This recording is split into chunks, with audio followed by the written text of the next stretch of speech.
क्योंकि El Nino की मार अब खेतों से निकलकर समुद्र तक पहुंचने लगी है और दुनिया के कमोडिटी बाजारों के लिए मौसम से जुड़ी एक और बड़ी चिंता सामने है।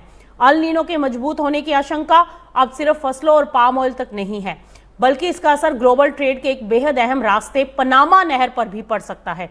दरअसल पनामा नहर में पानी का स्तर लगातार घट रहा है और इसी वजह से नहर प्राधिकरण को जहाजों की रोजाना आवाजाही कम करने का फैसला लेना पड़ा है।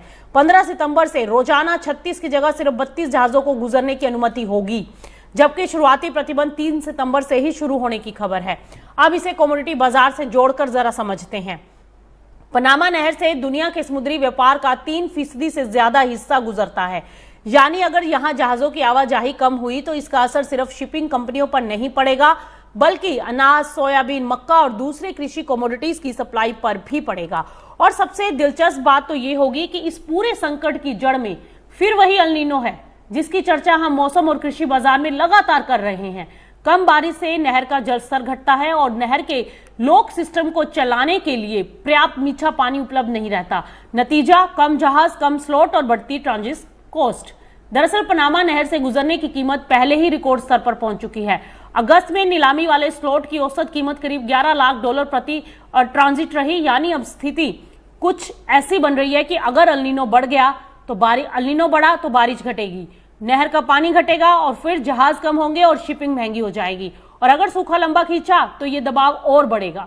ये फैसला पनामा नहर के 110 साल के इतिहास में केवल दूसरी बार है जब पानी की कमी के कारण रोजाना जहाजों की आवाजाही को कम करना पड़ रहा हो। अब अगर कमोडिटी बाजार की बात करें तो सबसे बड़ा रिस्क लॉजिस्टिक कॉस्ट का है। जहाजों को अगर दूसरे रास्तों से जाना पड़े तो सफर लंबा होगा, ईंधन का खर्चा बढ़ेगा और माल की डिलीवरी महंगी होगी, खासकर ऐसे समय में जब दुनिया के दूसरे बड़े ट्रेड रूट भी जियोपॉलिटिकल तनाव और खराब मौसम से प्रभावित हो रहे हैं। पनामा नहर की यह समस्या ग्लोबल सप्लाई चेन पर अतिरिक्त दबाव डाल सकती है और यहां से एक बड़ा सवाल निकलता है, अगर 2026 के अंत में एल नीनो और मजबूत हुआ तो क्या पनामा नहर की क्षमता में और कटौती होगी? और अगर ऐसा हुआ तो इसका असर सिर्फ जहाजों पर नहीं, बल्कि कमोडिटी बाजार की कीमतों और ग्लोबल ट्रेड के पूरे गणित पर आपको दिखाई देगा।